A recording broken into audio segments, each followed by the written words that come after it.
Once upon a time, there was a toy, a simple plastic toy that arrived on the shelves in 1981.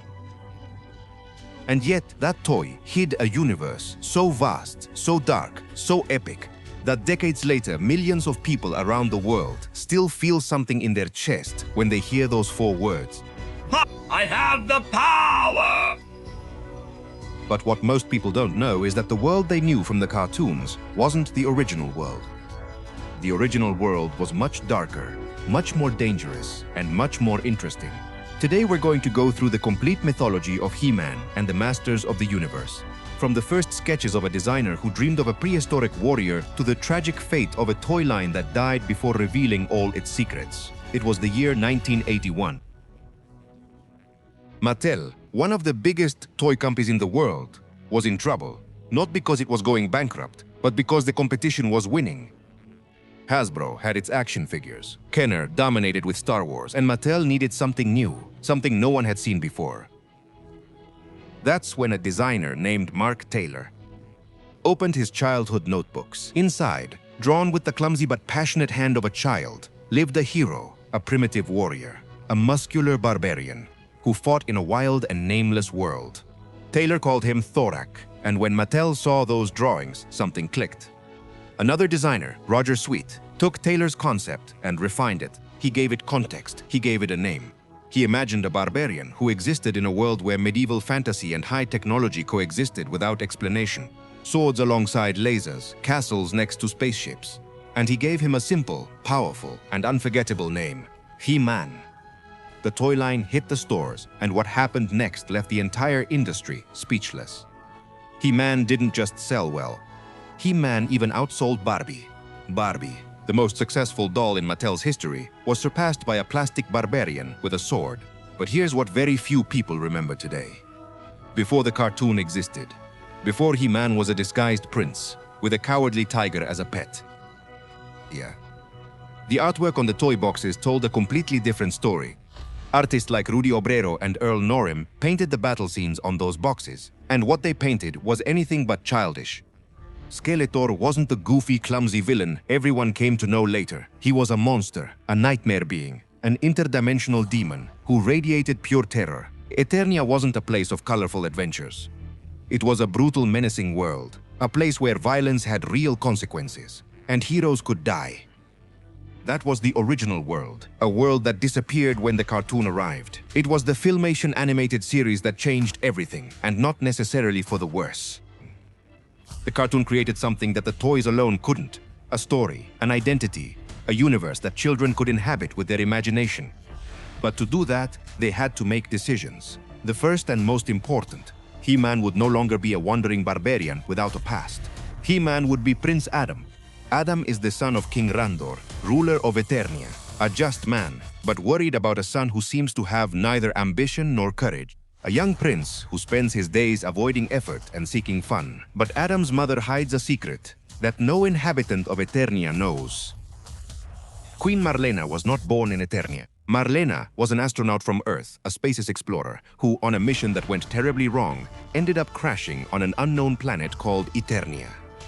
There she met King Randor. There she built her life. There she had Adam. And there she forever kept the secret of her origin. But Adam's destiny was not to be an ordinary prince. He was guided by the mysterious sorceress. Guided by the mysterious sorceress, guardian of Castle Grayskull, the young prince receives something that will change his life forever. The Sword of Power. A sword that is not just a weapon, it's a key. A link to a source of energy so ancient that even the wisest in Eternia barely comprehend its magnitude. And when Adam raises that sword to the sky and speaks the words that have been etched into the memory of entire generations. By the power of Grayskull, I have the power. The weak and cowardly prince disappears, and in his place appears He-Man, the most powerful person in the universe. Even Kringer, Adam's domestic tiger, so fearful that he trembled at his own shadow, transforms. Wrapped in the same energy from Grayskull, he becomes Battle Cat, an armored fierce feline who knows no fear. No one in Eternia knows the truth, not King Randor, nor the palace guards. Adam carries that secret alone, and that loneliness has a weight that few heroes in the history of fiction have had to bear. If Eternia has a heart, that heart is Castle Grayskull. Not because it's the most beautiful place on the planet, but because it's the most powerful. The castle has existed since such ancient times that few know its full history, and those who do speak of it in hushed tones. It is said that whoever controls Castle Grayskull will control the entire universe, not just Eternia, not just a kingdom, but the universe. That makes it the most desired and most feared target in the entire history of this world. An object of such absolute power that both good and evil have been fighting over it for centuries, with neither able to claim it. But Grayskull was not always a castle. In its origins, that place was known as the Hall of Wisdom, a temple built by the elders of Eternia, beings of a power and knowledge that humanity today can barely imagine. A place where the deepest secrets of the universe were kept. And then came the king who would give it its name forever, Divan Grayskull, a ruler from an era long forgotten. A man who understood something other kings never did, that some battles are not won with armies, they are won with sacrifice. Because Grayskull did not face evil with soldiers. He faced it with his own life. The enemy was Hordak, a conqueror who came from beyond the stars and had already crushed entire worlds before arriving at Eternia, a being who knew neither mercy nor defeat. Grayskull stopped him, and when the king died in that confrontation, something extraordinary happened. His spiritual strength did not disappear. It did not scatter into the void like the energy of any mortal. It concentrated. It crystallized into an object, into the Sword of Power, and the Hall of Wisdom was renamed to honor the man who had protected it with his life. Castle Grayskull, a name that for centuries has echoed throughout Eternia, as both a warning and a promise at the same time. There is no castle without a guardian, and there is no guardian without a story. The title of sorceress does not belong to just one woman. It is a lineage, a chain of guardians, that stretches across generations, each one choosing her successor before it is time for her to go. The current sorceress is named Teela, and her story is perhaps the most tragic in all of Eternia. Anna was not always the guardian of the castle. There was a time when she was simply a woman with love, with hope, with the desire to build a life. But the fate of Eternia has little respect for personal desires.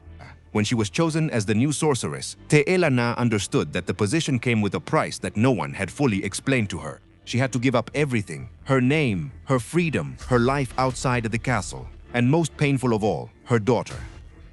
Anna had a baby, a newborn girl, and the laws that govern the role of the sorceress are absolute. There can be no personal attachments, no love that distracts the attention of the one who guards the greatest secret in the universe. So she took her daughter and left her. She left her in Duncan's arms, the man known as Man-at-Arms, the master of arms of the royal palace, an honest, loyal man capable of giving that girl something her real mother never could, a normal life. Duncan adopted the girl and gave her a name, Teela. Teela grew up not knowing her mother was alive, not knowing she lived in the most famous castle in Eternia, not knowing her destiny was written before she could even walk. Because there is a prophecy that says Teela, the abandoned daughter of the sorceress, will one day be the next guardian of Castle Grayskull, that the chain will continue, that the sacrifice will be repeated. And in the meantime, Teela lives her life as captain of the royal guard, protecting Prince Adam, not knowing that this very prince holds the greatest secret in Eternia, not knowing that her mother watches her from afar, not knowing what awaits her. Every hero needs a villain worthy of them, and Skeletor is not just any villain. For years, the animated version portrayed him as a clumsy antagonist, a powerful being but defeated week after week, always getting frustrated, always failing, always surrounded by incompetent henchmen. But that version doesn't do justice to what Skeletor really is, because Skeletor has a past that explains not only who he is, but why he is so dangerous. His real name was Keldor, and Keldor was the half-brother of King Randor, son of the same father but a different mother. And that difference marked him from the very beginning. Keldor was never fully accepted at the court of Eternia. He was never seen as a legitimate heir. He always existed on the margins of a family that acknowledged him, but never fully embraced him. That wound never healed, and over time, Keldor sought the power that his family had denied him elsewhere. Dark places, dangerous masters, magic that no honorable sage would have touched. The breaking point came in a battle. Keldor, now a fearsome warrior leading his own forces, faced Randor in direct combat, and during that confrontation, something went wrong. An acid attack. The versions vary, Some say that Randor deflected Keldor's attack, and he took the full hit himself. What no one disputes is the result. Keldor's face was destroyed. The flesh was gone. The muscles were gone. What remained was pure bone, a skull that wore an involuntary grin, a face that could no longer express anything but death. Keldor was dying, and in that moment of absolute desperation, he turned to the only person who could save him, Hordak, a being we will talk about later. What matters now is that Hordak had the power to keep Keldor alive, and he did. But the dark magic Hordak used not only saved Keldor's body, it transformed him. Keldor ceased to exist, and Skeletor was born, ruler of Snake Mountain, lord of the forces of evil, surrounded by henchmen who fear him more than they serve him. Beastman, the savage warrior who controls the beasts of Eternia with his will. Trap Jaw, the mercenary with a mechanical jaw capable of biting through steel as if it were paper. The most powerful sorceress on the side of evil. A woman so intelligent and ambitious that in any other context, she could have been the main villain of her own story, and above them all, Skeletor, the man who should have been king, who should have ruled Eternia by right of blood, who instead became a monster who never forgot what he lost, and who will never stop trying to get it back. Skeletor is the villain everyone knows, but Hordak is the villain who created Skeletor, and that makes him much more terrifying. Hordak is not a product of Eternia. He wasn't born on this planet. He didn't arise from its wars or its local ambitions. Hordak comes from outside. He is the leader of the evil Horde, an empire that stretches across multiple planets. A conqueror who has spent centuries subjugating entire worlds with a combination of advanced technology and dark magic that no conventional army could withstand.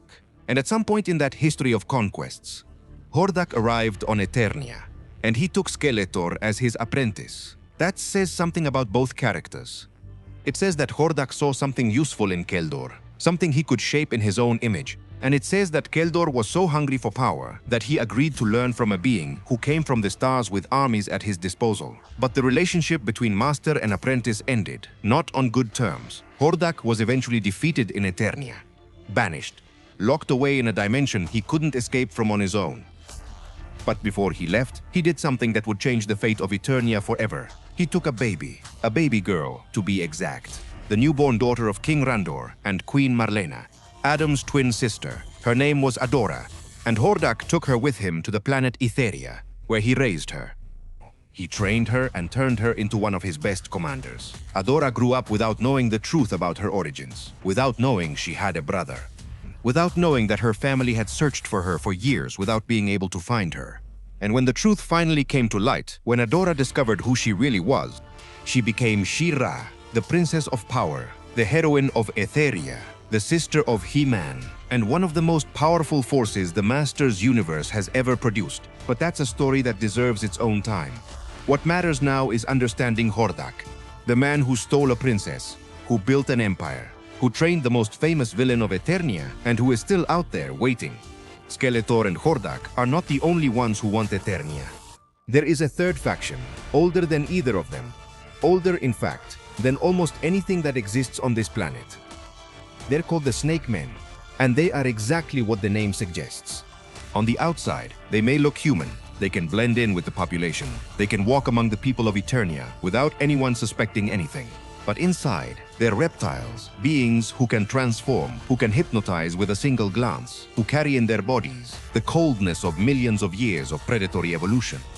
Their leader is King Hiss, a being so ancient that he existed when Eternia was a completely different world. When the Snake Men didn't hide, when they ruled openly, and humans were the species living in the shadows. But that time ended. The forces of good in a war, fought so long ago that almost no one remembers it, achieved what seemed impossible: to banish the Snake Men from Eternia, not to kill them. That proved impossible. But to banish them, to lock them in a parallel dimension, a prison without physical walls from which they could not escape on their own. And there they remained for centuries until someone set them free. That someone was Skeletor. It was a tactical decision. If Skeletor needed allies to face He-Man and take Grayskull, what better allies than a prehistoric army of conquest with centuries of pent-up thirst for revenge? The alliance seemed perfect on paper. In practice, it was anything but that, because King Hiss didn't serve Skeletor. King Hiss didn't serve anyone. King Hiss wanted to reclaim what the Snake Men had lost, and that meant all of Eternia. Not just a part, not just the castle, but everything. So Eternia became a three-front battlefield. He-Man and the forces of good defending Grayskull, Skeletor attacking from Snake Mountain, and Hordak's Horde threatening from Etheria, and the Snake Men emerging from the shadows with their own plans that didn't fit with anyone else's. A world on the brink of permanent collapse, a planet that only survived because its hero was the most powerful person in the universe. Now we come to the chapter that very few know. The chapter that should have been the climax of the entire He-Man universe. The most ambitious narrative arc that Mattel ever planned, and the one that was never completed. The Three Towers of Eternia, at some point in the planet's history, long before the events we've narrated. 3 towers were built at strategic points around the world. 3 colossal structures, each with a different and complementary purpose. The first tower was the Tower of Good. Castle Grayskull itself was, in a sense, that tower, the fulcrum of all the forces that protected Eternia. The second was the Tower of Evil, Snake Mountain, the seat of the villain's power, balancing the dark forces of the planet. And the third was the Central Tower, the Tower of Balance, the point where good and evil met and neutralized each other. But the Central Tower held something more, a mechanism that defied the laws of time. From that tower, it was possible to travel to Eternia's past, not the recent past, but the distant past. The prehistoric past where giant dinosaurs walked across continents that no longer exist, where primitive giants built civilizations that history has forgotten. That place was Preternia. And in Preternia lived He-Ro, the ancestor of He-Man, the original warrior who wielded the power of Grayskull before the Sword of Power existed, the wizard who in ancient times was the guardian of a world that was still learning what evil was. The plan was to take He-Man back to Preternia, to unite the hero of the present with his ancestor from the past, to close the circle of a mythology that had begun before any living inhabitant of Eternia could remember. It was the biggest story this franchise had ever tried to tell. And then in 1987, Mattel cancelled the Toyline. Sales had dropped, the competition was fierce. Kids were looking toward other franchises. And the business decisions that rule the world of toys have no compassion for unfinished stories. Pro never made it to stores on a large scale. Preternia was never explored in the main cartoon. The 3 towers remained as blueprints and prototypes, and the most ambitious universe the toy industry had built up to that point was cut short before revealing its final chapter. But here is the truth about the stories that really matter. They don't die. Castle Grayskull still stands in the imagination of millions of people who grew up raising plastic swords to the sky in their rooms. Skeletor is still one of the great villains of popular culture. Not because of what he did, el que pero que no pueder, but because of what he represents. Resentment that turns into a monster, ambition that destroys everything it touches, and He-Man is still that symbol that goes beyond muscle and sword. The secret that no one can know, the burden of being something the world needs but cannot see. The mythology of Eternia is not just the story of a toy. It's the story of how humans use fantasy to talk about real things. About sacrifice, about identity, about the loneliness of power, about the weight of the secrets we carry to protect the people we love. Today, decades after it all began with the sketches of a boy named Mark Taylor, Eternia is still alive. In the comics, in the Netflix series, in the collectible figures that adults all over the world still seek with the same excitement they felt as children in conversations like this one by the power of Grayskull. I have the power now. Hordak!